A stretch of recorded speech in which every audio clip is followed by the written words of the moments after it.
آج ہم ایک ایسے سوال کی گہرائی میں اتر رہے ہیں جس نے انسانی تاریخ کا رخ متعین کیا ہے۔ مطلب ہمارے آج کے سیاسی ادارے، ریاست، قانون کی حکمرانی اور ایک جواب دہ حکومت، آخر یہ بنے کیسے؟ جی، اور یہ وہ بڑا سوال ہے جس کا جواب فرانسس فوکویاما اپنی مشہور کتاب دی اوریجنز آف پولیٹیکل آرڈر کے پہلے حصے میں ڈھونڈنے کی کوشش کرتی ہیں۔ اچھا، دی اوریجنز آف پولیٹیکل آرڈر۔ تو یہ کتاب ہمیں کہاں لے جاتی ہے؟ یہ کتاب ہمیں ایک بہت لمبے تاریخی سفر پر لے جاتی ہے۔ آپ سمجھیں قدیم قبائلی معاشروں سے شروع ہو کر 18ویں صدی کے فرانسیسی انقلاب تک۔ واہ، کافی وسیع کینوس ہے۔ جی ہاں، اور اس سفر میں وہ مختلف تہذیبوں کو دیکھتی ہیں۔ چین ہے، ہندوستان ہے، مشرق وسطیٰ، یورپ، ان سب کا جائزہ لے کر وہ سمجھنے کی کوشش کرتی ہیں کہ یہ سیاسی ادارے، یہ ریاست، یہ قانون، یہ کیسے پیدا ہوئے، کیسے یہ مضبوط ہوئے، اور اہم بات یہ کہ کبھی کبھی ناکام کیوں ہو گئے۔ تو آج کی اس گہری گفتگو کا مقصد یہی ہے کہ فوکویاما کے جو چند سب سے اہم خیالات ہیں، جو تاریخی مثالیں ہیں، ان کو ذرا آسان لفظوں میں سامنے لایا جائے۔ بالکل، ہم سمجھیں گے کہ ریاستیں کیسے ابھریں، قانون سب پر کیسے لاگو ہوا، یعنی رول آف لا کیسے آیا، اور حکومتیں عوام کو جوابدہ کیسے بنی۔ اور یہ خاص طور پر ان سامعین کے لیے مفید ہوگا جو ان پیچیدہ سیاسی نظاموں کی بنیادوں کو جلدی سے اور واضح طور پر سمجھنا چاہتے ہیں۔ تو آئیے شروع کرتے ہیں۔ جی، تو فوکویاما شروع میں ہی ایک بنیادی بات واضح کرتے ہیں نا، کہ یہ سیاسی ادارے یعنی منظم حکومتیں، قانون، عدالتیں، یہ کوئی معمولی چیز نہیں۔ بالکل نہیں۔ وہ کہتی ہیں کہ یہ ہمیں مفت میں نہیں مل گئے۔ ہم اکثر انہیں آپ کہہ لیں گرانٹڈ لے لیتے ہیں، فرض کر لیتے ہیں کہ یہ تو ہیں ہی، لیکن تاریخ یہ بتاتی ہے کہ انہیں بنانا اور اس سے بھی مشکل قائم رکھنا یہ بہت بڑا چیلنج رہا ہے۔ صحیح، وہ جمہوریتوں کی مثال بھی دیتے ہیں کہ کیسے تعداد بڑھی لیکن پھر جی، وہ یاد دلاتی ہیں کہ دیکھیں 1970 کی دہائی کے بعد دنیا میں جمہوریتیں کافی بڑھیں، شاید 45 سے 120 تک پہنچ گئیں، لیکن پھر 2000 کی دہائی کے اوائل سے ہمیں کئی جگہوں پر ایک طرح کی جمہوری پسپائی، ڈیموکریٹک بیک سلائیڈنگ بھی دیکھی۔ جیسے روس، وینزویلا۔ ہاں، اور بہت سے ممالک ایک گرے زون میں پھنسے نظر آتے ہیں، مطلب وہاں انتخابات تو ہوتے ہیں شاید، لیکن اصل جمہوری روح غائب ہوتی ہے، قانون کی حکمرانی نہیں، حقیقی جواب دہی نہیں۔ تو یہ چیز ظاہر ہے مضبوط فعال اداروں کی اہمیت کو اور زیادہ واضح کر دیتی ہے۔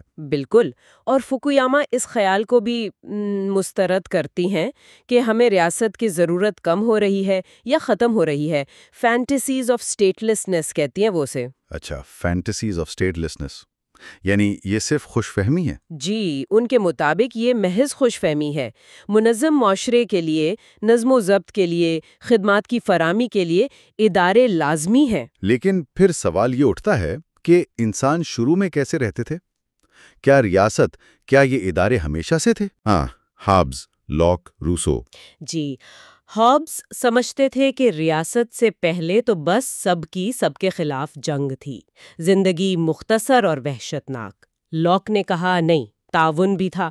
روسو نے تو کہا کہ انسان قدرتی طور پر بڑے پرامن تھے۔ لیکن فوکویاما اس پر ایک مختلف زاویہ پیش کرتے ہیں، حیاتیات اور انسانی ارتقاء کی روشنی میں۔ جی ہاں، وہ کہتی ہیں کہ یہ فلسفیوں کی تصویریں شاید پوری طرح درست نہیں۔ انسان شروع سے ہی ایک سماجی مخلوق تھے، وہ کبھی بھی مکمل طور پر ایسے الگ تھلگ نہیں رہے۔ تو یہ خیال کہ انسان تنہا تھا، یہ درست نہیں؟ ان کے مطابق نہیں۔ ہمارے اندر قدرتی طور پر بائیولوجیکلی اپنے رشتہ داروں کی مدد کرنے کا رجحان ہے، جسے کن سلیکشن کہتے ہیں، اور دوسروں کے ساتھ تعاون کرنے کا بھی، ریسیپروکل الٹروئزم، یعنی لین دین کی بنیاد پر مدد۔ اچھا، کن سلیکشن اور ریسیپروکل الٹروئزم، تو یہ ہماری فطرت کا حصہ ہے۔ بالکل، وہ کہتی ہیں کہ ہم صرف اپنے فائدے کا نہیں سوچتے، دوسروں سے تعلقات بنانا، تعاون کرنا، یہ ہماری بنیادی پروگرامنگ میں شامل ہے۔ وہ چمپینزیوں کی مثال بھی دیتی ہیں کہ ان میں بھی پیچیدہ سماجی ڈھانچے ہوتے ہیں۔ تو پھر پہلا سماجی ڈھانچہ کیا تھا؟ خاندان؟ قبیلہ؟ جی، بنیادی اکائی رشتہ داری تھی۔ ابتدائی معاشرے سیگمنٹری لائنیجز پر مبنی تھے۔ یعنی ایسے گروہ جن کی بنیاد خون کے رشتوں اور مشترکہ آباء و اجداد پر تھی۔ اور ان معاشروں میں زندگی کیسی تھی؟ مطلب جائیداد، انصاف؟ جائیداد اکثر اجتماعی ہوتی تھی، آباء و اجداد سے منسلک۔ معاشی کارکردگی سے زیادہ سماجی تعلقات اہم تھے۔ انصاف کا کوئی مرکزی نظام نہیں تھا۔ تنازعات یا تو آپس میں طے ہوتے تھے، بزرگ ثالثی کرتے تھے، یا پھر ظاہر ہے بدلہ لیا جاتا تھا، بلڈ فیوڈز جسے کہتے ہیں۔ لیکن اس قبائلی نظام کی فوکویاما کے مطابق کچھ حدود بھی تھیں۔ وہ اسے ایک بڑا دلچسپ نام دیتے ہیں، کزنوں کی امیریت، ٹیرنی آف کزنز۔ اس کا کیا مطلب ہوا؟ حل کرنے کی صلاحیت ان سب کو دبا دیتا ہے۔ ہر کوئی اپنے قبیلے کے رسم و رواج، ان کی توقعات، ان میں جکڑا ہوتا ہے۔ اچھا۔ تو اس ماحول میں بڑے پیمانے پر غیر ذاتی بنیادوں پر، مطلب جو آپ کے رشتہ دار نہیں ہیں، ان کے ساتھ تعاون کرنا یا نئے غیر شخصی ادارے بنانا بہت مشکل ہو جاتا ہے۔ تو ریاست بنانے کے لیے اس کزنوں کی آمریت سے نکلنا ضروری تھا؟ جی بالکل، یہ ایک بہت بڑی رکاوٹ تھی۔ تو پھر یہ بڑا قدم کیسے اٹھایا گیا؟ یہ قبائلی معاشروں سے ریاست کیسے بنی؟ وہ کیا چیز تھی جس نے لوگوں کو مجبور کیا کہ وہ اپنی قبائلی وفاداریوں سے، اپنے کزنز سے بالاتر ہو کر ایک مرکزی اتھارٹی کو تسلیم کریں؟ دیکھیں، فوکویاما کئی نظریات کا ذکر کرتی ہیں، لیکن ان کے نزدیک جو سب سے اہم عنصر ہے، خاص طور پر ابتدائی ریاستوں کے بننے میں، وہ تشدد اور جنگ تھی۔ تشدد اور جنگ؟ وہ سماجی معاہدے والا نظریہ نہیں کہ سب نے مل کے فیصلہ کیا؟ وہ سوشل کانٹریکٹ والے نظریے کو کہ لوگوں نے آپس میں مل بیٹھ کر سمجھداری سے ریاست بنانے کا فیصلہ کیا، اس کو وہ ابتدائی ریاستوں کی تشکیل کے لیے ناکافی سمجھتی ہیں۔ وہ کہتی ہیں حقیقت اکثر زیادہ تلخ ہوتی ہے۔ یعنی اکثر ایسا ہوا کہ ایک طاقتور گروہ یا قبیلے نے دوسروں کو طاقت کے ذریعے زیر کیا، ان پر قبضہ کیا اور اپنی حکومت قائم کر لی۔ لیویاتھن جو ہابز نے کہا تھا، وہ اکثر اسی طرح وجود میں آیا۔ تو ریاست کا جنم امن سے نہیں، طاقت سے ہوا؟ ابتدائی ریاستیں جو بالکل خود سے بنی پرسٹین سٹیٹس، ان میں سے زیادہ تر کا معاملہ یہی نظر آتا ہے۔ اس میں کچھ اور عوامل نے بھی مدد کی ہوگی؟ جی ہاں، بالکل۔ مثلاً ایک اہم عنصر وہ بتاتی ہیں جغرافیائی گھیراؤ کا، جغرافیکل سرکمسکرپشن۔ وہ کیا ہوتا ہے؟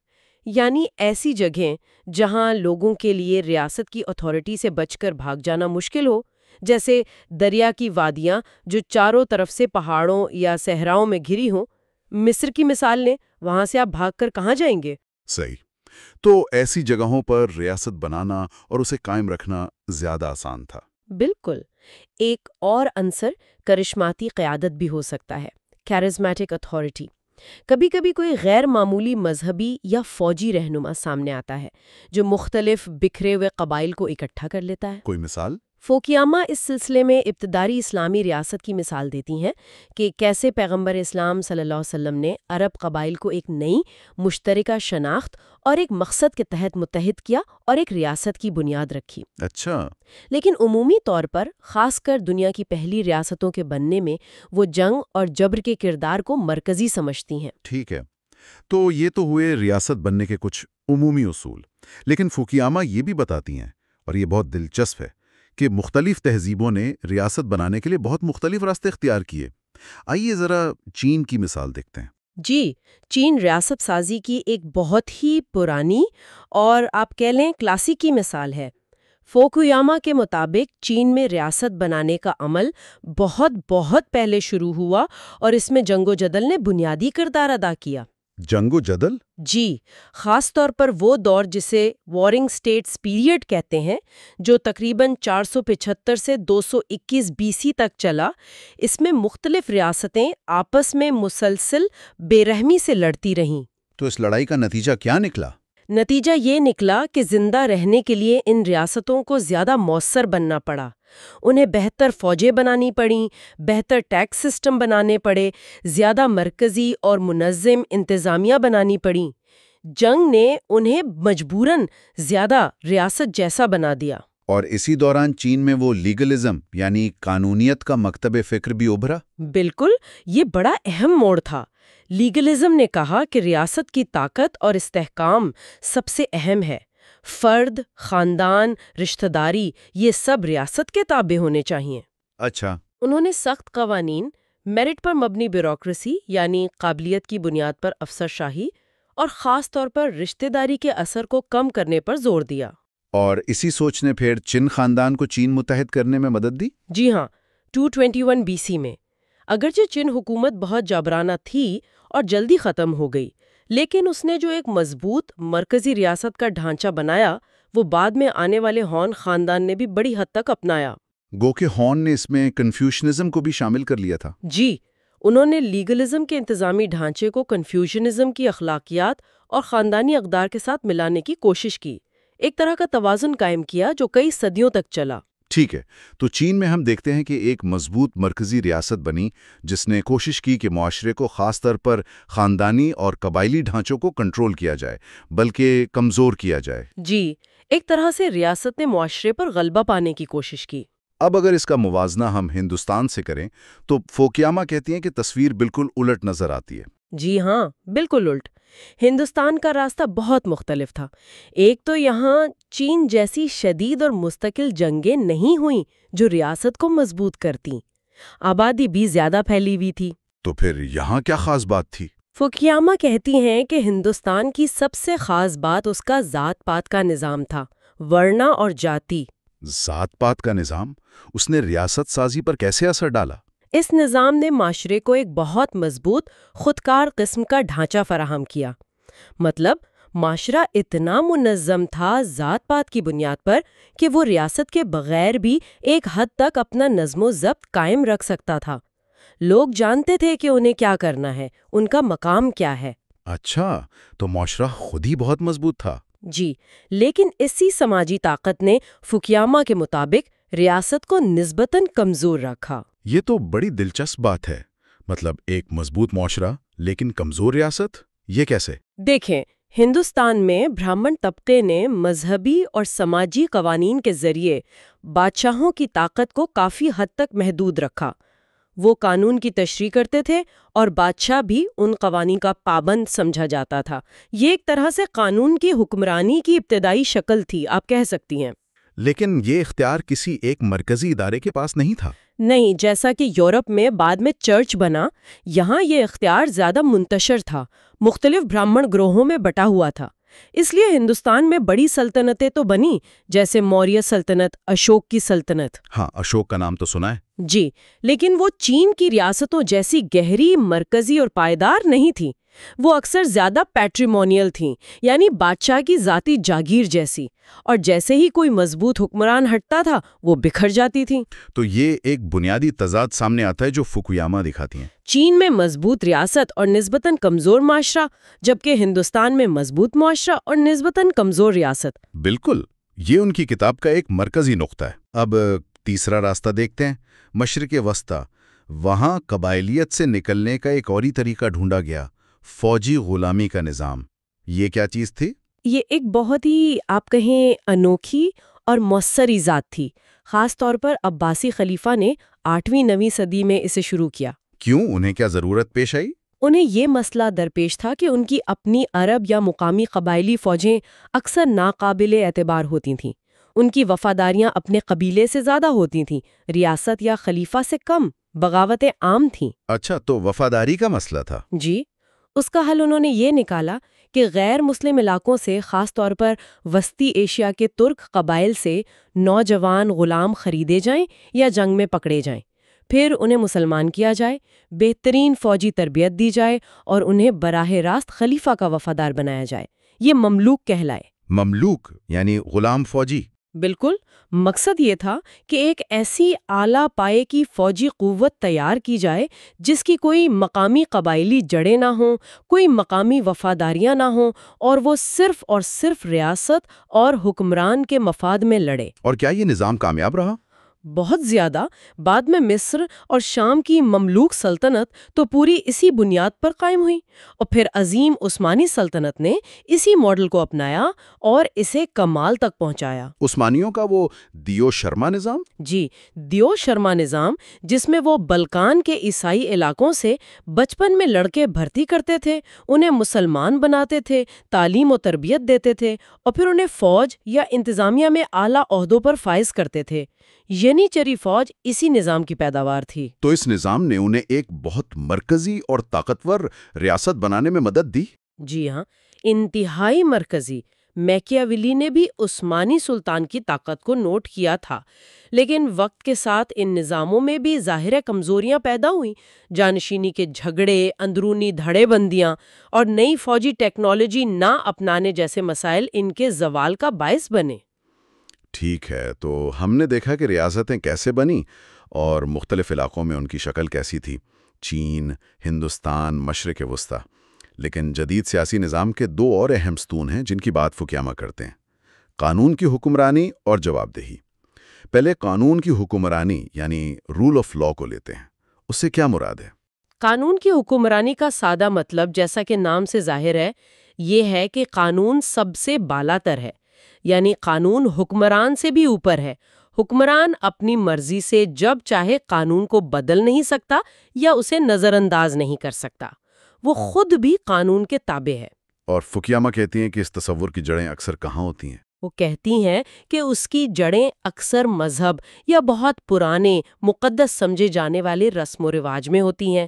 جب قانون کو خدا کا حکم یا صدیوں پرانی روایت مانا جاتا ہے تو اسے حکمران کی وقتی مرضی سے زیادہ اہم اور بالاتر سمجھا جاتا ہے۔ یہاں فوکویاما یورپ کو، خاص طور پر مغربی یورپ میں کیتھولک چرچ کے کردار کو بہت زیادہ اہمیت دیتے ہیں۔ ایسا کیوں؟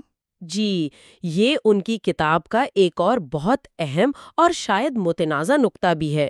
فوکویاما کے مطابق یورپ میں، خاص کر مغربی یورپ میں، قانون کی حکمرانی کی جو مضبوط بنیادیں پڑیں، اس میں کیتھولک چرچ کا کردار بالکل کلیدی، منفرد تھا۔ منفرد کیسے؟ چرچ نے ایسا کیا کیا؟ چرچ نے دو بڑے کام کیے۔ پہلا شاید سننے میں عجیب لگے، اس نے یورپ میں رشتہ داری کے نظام کو جان بوجھ کر کمزور کیا۔ چرچ نے رشتہ داری کو کمزور کیا؟ یہ کیسے؟ انہوں نے شادی، طلاق اور خاص طور پر وراثت کے ایسے قانون بنائے 6 صدی کے بعد سے، جنہوں نے بڑے خاندانی گروہوں، قبیلوں کی طاقت کو توڑا۔ مثلاً کزن سے شادی کی حوصلہ شکنی کی، بیوہ کو دوبارہ شادی کرنے کی اجازت دی تاکہ جائیداد شوہر کے خاندان میں نہ رہے، گود لینے کو مشکل بنایا۔ اس سب کا مقصد تھا کہ چرچ کو وراثت میں زیادہ حصہ ملے اور لوگوں کی وفاداری خاندان سے ہٹ کر چرچ کی طرف آئے۔ یہ تو واقعی حیران کن بات ہے۔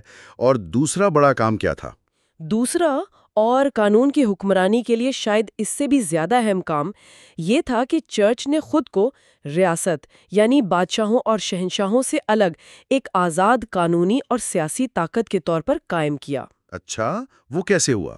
اس میں 11ویں صدی کا انویسٹیچر تنازع، انویسٹیچر کانفلکٹ، ایک فیصلہ کن موڑ تھا۔ یہ پوپ اور مقدس رومی شہنشاہ کے درمیان ایک لمبی جنگ تھی کہ چرچ کے بشپ اور دوسرے عہدیدار کون مقرر کرے گا، پوپ یا شہنشاہ؟ اور جیتا کون؟ آخر کار چرچ جیتا۔ اس نے یہ حق منوایا کہ وہ اپنے معاملات میں خود مختار ہے۔ اس کے بعد چرچ نے اپنا ایک بہت مفصل اور پیچیدہ قانونی نظام تیار کیا جسے کینن لا کہتے ہیں۔ اپنی عدالتیں بنائیں، اپنے ٹیکس وصول کیے، وہ خود ایک ریاست کی طرح بن گیا۔ تو یورپ میں پہلی بار قانون کا ایک ایسا طاقتور ذریعہ پیدا ہوا جو بادشاہ کی مرضی سے آزاد تھا بلکہ اس سے مقابلہ کر سکتا تھا۔ بالکل، یہی فوکویاما کا مرکزی استدلال ہے۔ اس کا موازنہ آپ باقی دنیا سے کریں۔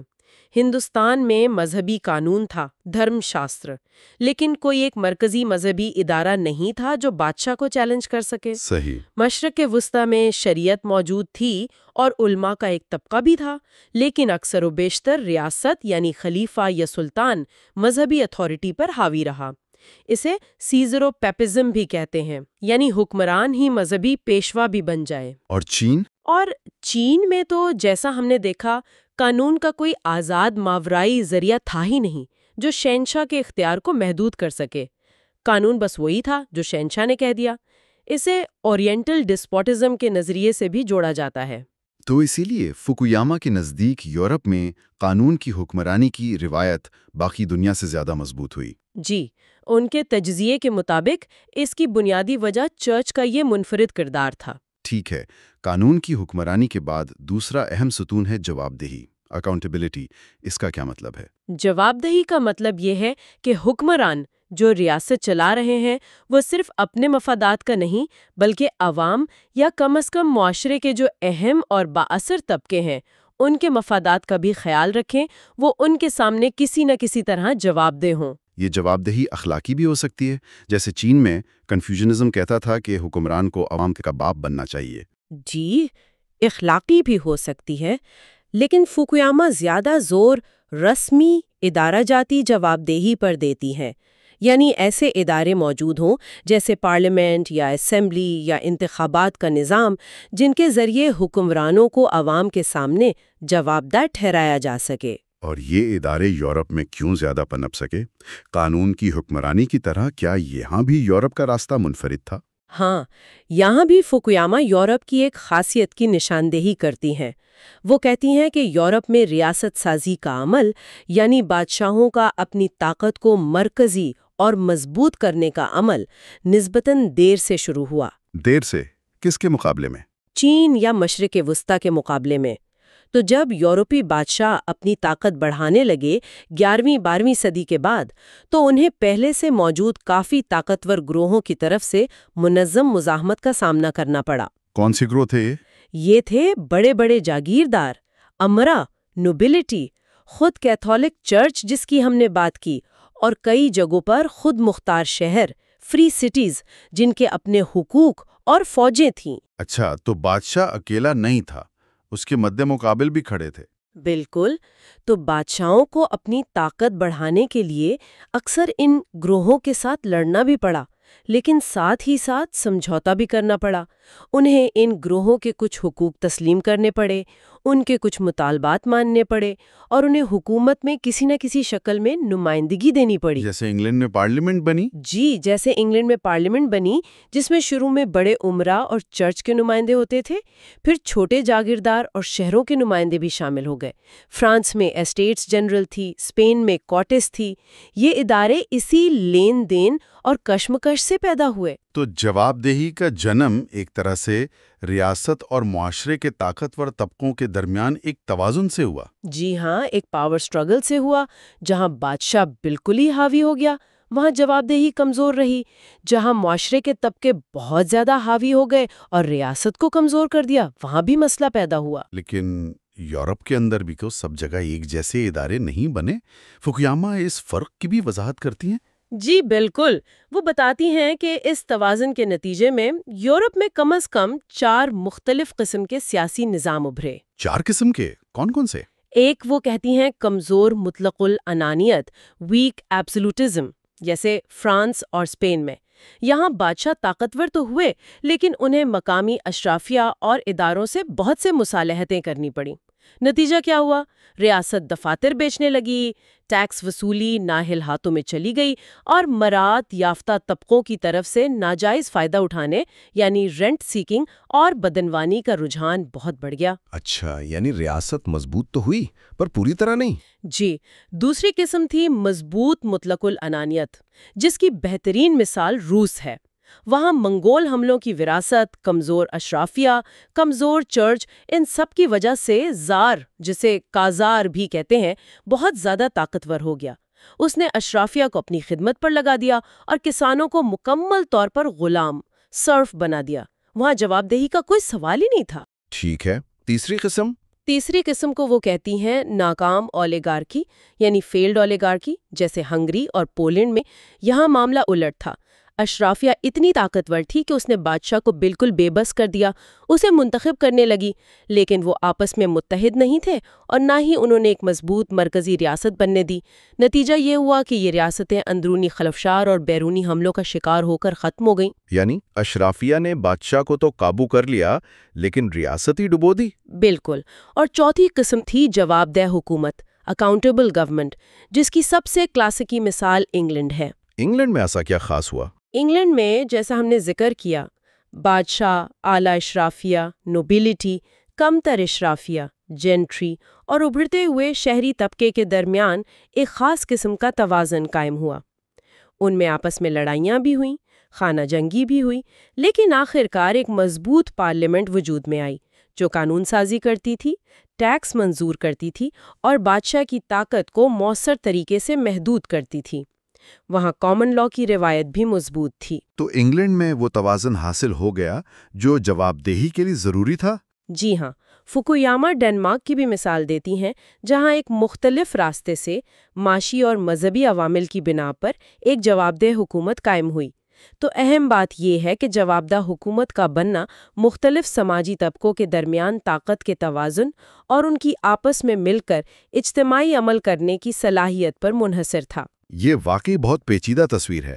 آخر میں فوکویاما سیاسی ترقی اور زوال کے کچھ عمومی اصول بھی بیان کرتی ہیں۔ وہ کن باتوں پہ زور دیتی ہیں؟ جی، کتاب کے آخر میں وہ کچھ بنیادی نتائج اخذ کرتی ہیں۔ وہ ہمیں یاد دلاتی ہیں کہ سیاسی ادارے کوئی میکینیکل چیز نہیں ہے، وہ جامد نہیں ہوتے، وہ بنتے ہیں، بدلتے ہیں، ارتقاء پذیر ہوتے ہیں اور افسوس کی بات ہے زوال پذیر بھی ہو سکتے ہیں۔ اور ان کی بنیاد کیا ہے؟ کیا صرف عقلی مفاد؟ نہیں، وہ کہتی ہیں بنیاد صرف عقلی مفاد، ریشنل چوائس نہیں ہے، بلکہ انسانی جذبات، اقدار اور ہماری وہ بنیادی سماجی جبلتیں جن کا ہم نے شروع میں ذکر کیا تھا، رشتہ داروں کا خیال رکھنا، کن سلیکشن، دوسروں سے لین دین کرنا، ریسپروسٹی، یہ سب اداروں کی بنیاد میں شامل ہیں۔ اور خیالات کا کیا کردار ہے؟ نظریات کا؟ خیالات، خاص طور پر مذہب جیسے طاقتور نظریات کا کردار وہ بہت اہم سمجھتی ہیں۔ یہی نظریات ہیں جو لوگوں کو بڑے پیمانے پر رشتہ داری سے بالا تر ہو کر متحد کر سکتے ہیں اور سیاسی اداروں کو ایک جواز، ایک لیجیٹیمیسی فراہم کرتے ہیں۔ تو ترقی کیسے ہوتی ہے؟ کیا کوئی خاص میکانزم ہے؟ وہ کہتی ہیں ترقی کا عمل کافی حد تک حیاتیاتی ارتقاء جیسا ہوتا ہے، یعنی مختلف قسم کے ادارے وجود میں آتے ہیں، ویریشن، حالات اور مقابلہ ان میں سے کچھ کو کامیاب بناتا ہے، سلیکشن، اور وہ ماحول کے مطابق ڈھلتے ہیں۔ جنگ، جیسا ہم نے دیکھا، اکثر اس عمل کو تیز کرنے والا ایک بڑا محرک رہی ہے۔ اور زوال کب آتا ہے؟ ادارے ناکام کب ہوتے ہیں؟ زوال کی کئی وجوہات ہو سکتی ہیں۔ ایک بڑی وجہ یہ ہے کہ ادارے وقت کے ساتھ سخت اور غیر لچکدار ہو جاتے ہیں۔ وہ بدلتے ہوئے حالات، نئی ٹیکنالوجی یا نئے سماجی چیلنجز کا ساتھ نہیں دے پاتے۔ اچھا۔ دوسری بڑی وجہ جس کا وہ بار بار ذکر کرتی ہیں وہ ہے ریاست پر طاقتور طبقوں کا قبضہ، ایلیٹ کیپچر۔ جب اشرافیہ یا دوسرے مفاد پرست گروہ اداروں کو اپنے ذاتی یا گروہی مفادات کے لیے استعمال کرنا شروع کر دیتے ہیں تو ادارے اپنا اصل مقصد کھو دیتے ہیں اور زوال پذیر ہو جاتے ہیں۔ اسی کو وہ ریپیٹریمونیلائزیشن کہتی ہیں۔ ریپیٹریمونیلائزیشن یعنی نظام کا واپس ذاتی، موروثی اور خاندانی مفادات کی طرف پلٹ جانا۔ بالکل، جو جدید غیر شخصی ریاست کا الٹ ہے۔ یہ بہت اہم نکتہ ہے کیونکہ اداروں کا مقصد تو غیر شخصی اور سب کے لیے یکساں ہونا چاہیے، لیکن وہ دوبارہ ذاتی اور مخصوص گروہوں کے لیے بن سکتے ہیں۔ جی ہاں، اور اسی لیے فکویاما آخر میں یہ نتیجہ اخذ کرتی ہیں کہ ایک کامیاب اور پائیدار لبرل جمہوریت کے لیے ریاست اور معاشرے کے درمیان ایک صحت مند توازن بہت ضروری ہے۔ اس توازن سے کیا مراد ہے؟